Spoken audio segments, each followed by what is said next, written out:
The Atonement of Jesus Christ provides the ultimate rescue from the trials we face in this life. President Russell M. Nelson assigned me to dedicate the Casper Wyoming Temple late last year.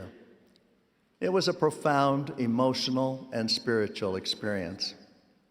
It brought into clear focus the role temples play in rescuing God's children through the Savior's atonement. The stakes in the Casper Wyoming Temple district include a portion of the overland trail used by Latter-day Saint pioneers between 1847 and 1868. In preparation for the temple dedication, I reread some of the history of the trail along the Platte River near Casper and continuing to Salt Lake City. The trail had been a thoroughfare for hundreds of thousands of Western immigrants. My primary emphasis was the more than 60,000 Latter-day Saint pioneers who traveled the trail. Most of our pioneers came by wagon, but about 3,000 crossed in 10 handcart companies. 8 of these handcart companies made the monumental trek with remarkable success and few deaths. The Willie and Martin handcart companies of 1856 were the exception. I reviewed the accounts of the Willie and Martin handcart companies from the time the terrible weather conditions commenced. I became intimately aware of the challenges they faced at the crossing of the Sweetwater River, Martin's Cove, Rocky Ridge, and Rock Creek Hollow. I had not been inside the Casper Temple prior to the dedication. When I entered the foyer, my attention was immediately drawn to an original handcart painting titled Between Storms. The painting was clearly not intended to depict the tragedies that had occurred. As I gazed at it, I thought, this painting is correct. The vast majority of handcart pioneers did not experience tragedies. I could not help feeling that this is like life in general.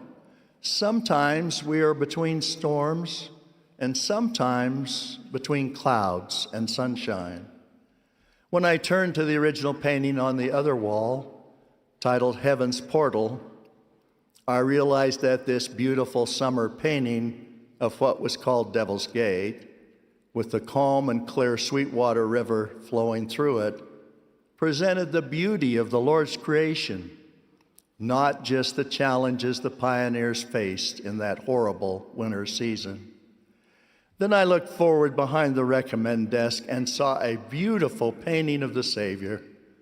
This immediately invoked overwhelming feelings of gratitude. In a world of great beauty, there are also enormous challenges. As we turn to Jesus Christ, the Savior of the world, He rescues us from the storms of life through His atonement in accordance with the Father's plan.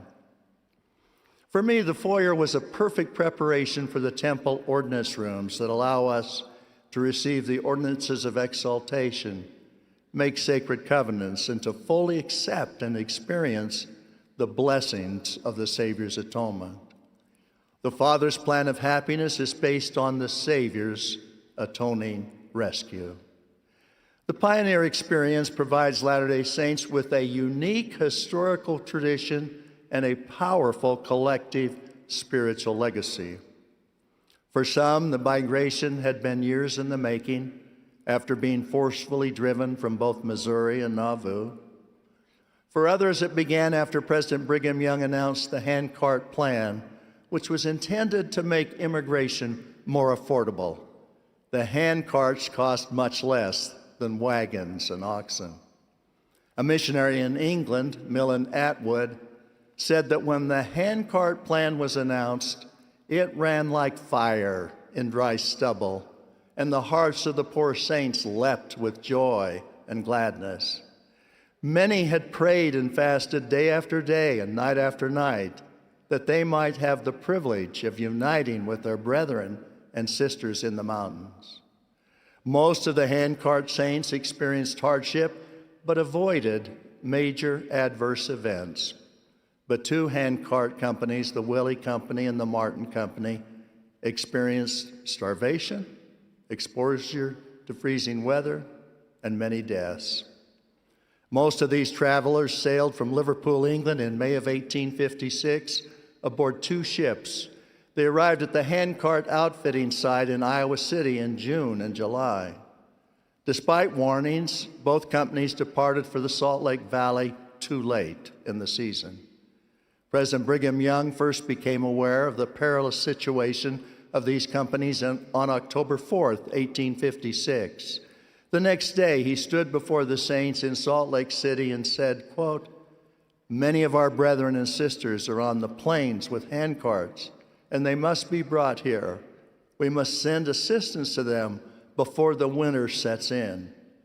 He asked the bishops to provide 60 mule teams, 12 or more wagons, and 12 tons of flour, and proclaimed, "Go and bring in those people now on the plains." The combined number of pioneers in the Willie and Martin handcart companies was approximately 1,100. Some 200 of these precious saints died along the trail. Without the timely rescue, many more would have perished. The winter storms began nearly 2 weeks after the first rescuers left Salt Lake City. The accounts of members of the Willie and Martin companies describe devastating challenges after the storms began. These accounts also depict the great joy when the rescuers arrived. Describing the arrival scene, Mary Huron said, "Tears streamed down the cheeks of the men, and children danced for joy. As soon as the people could control their feelings, they all knelt in the snow and gave thanks to God." 2 days later, the Willie Company had to travel the most difficult part of the trail, going over Rocky Ridge. In a freezing storm, the last of them didn't reach camp until 5 the next morning. 13 people died and were buried in a common grave. On November 7th, the Willie Company was nearing the Salt Lake Valley, but that morning there were still 3 deaths. 2 days later, the Willie Company finally reached Salt Lake, where they had a marvelous greeting and were welcomed into the homes of the saints. The same day, the Martin Company was still 325 miles back on the trail, continuing to suffer from cold and inadequate food. A few days earlier, they had crossed the Sweetwater River to reach what is now called Martin's Cove, where they hoped to find protection from the elements. One of the pioneers said it was the worst river crossing of the expedition. Some of the rescuers, like my great-grandfather, David Patton Kimball, who was just 17 years old, along with his young friends, George W. Grant, Alan Huntington, Stephen Taylor, and Ira Nebeker, spent hours in the frigid water, helping heroically the company make the Sweetwater crossing. While this event has received much attention, as I learned more about the rescuers, I realized that all of them were following the prophet and played critical roles in saving the stranded saints. All the rescuers were heroic, as were the immigrants. Studying their story, I appreciated the precious relationship and the long-term eternal vision among the immigrants. John and Mariah Linford and their 3 sons were members of the Willie Company. John died hours before the first rescuers arrived. He had told Mariah that he was glad they had made the journey. "I shall not live to reach Salt Lake," he said, "but you and the boys will, and I do not regret all we have gone through if our boys can grow up and raise their families in Zion." President James E. Faust provided this marvelous summary. In the heroic effort of the handcart pioneers, we learn a great truth. All must pass through a refiner's fire, and the insignificant and unimportant in our lives can melt away like dross and make our faith bright, intact, and strong. There seems to be a full measure of anguish, sorrow, and often heartbreak for everyone, including those who earnestly seek to do right and be faithful.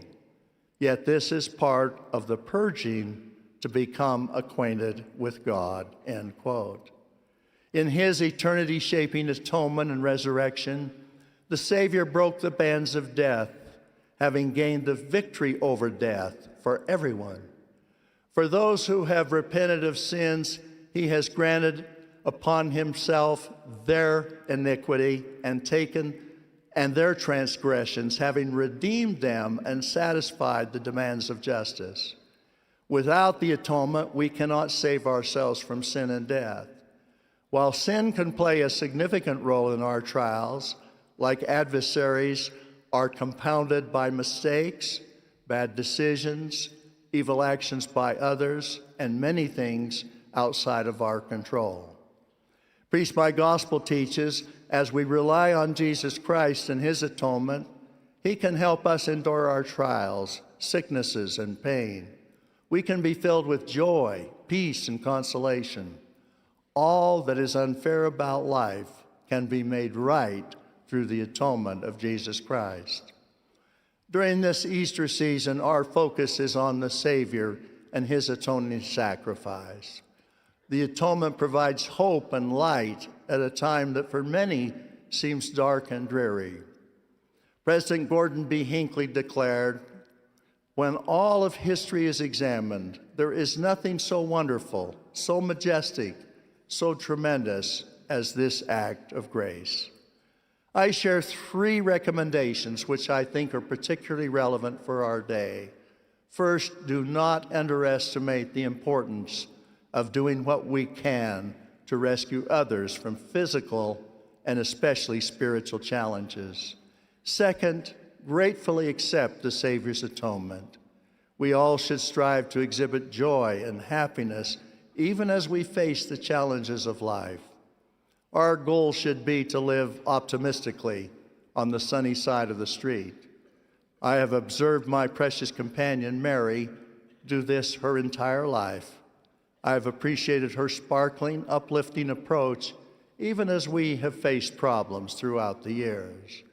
My third counsel is to set aside consistent time to faithfully contemplate the Savior's atonement. There are many ways to do this in our personal religious observance. However, attending sacrament meeting and partaking of the sacrament is especially significant. Equally important is regular attendance in a temple where possible. The temple provides a continuing remembrance of the Savior's atonement and what it overcomes. And even more important, temple attendance allows us to provide a spiritual rescue for our deceased loved ones and more distant ancestors. President Russell M. Nelson, at our last conference, emphasized this principle and added, "Temple blessings help to prepare a people who will help prepare the world for the second coming of the Lord." We must never forget the sacrifices and examples of prior generations, but our adulation, appreciation, and worship should be centered on the Savior of the world and his atoning sacrifice. I testify that the key to the Father's plan of happiness is the atonement wrought by our Savior, Jesus Christ. He lives and guides his church. The atonement of Jesus Christ provides the ultimate rescue from the trials we face in this life. In the name of Jesus Christ, amen.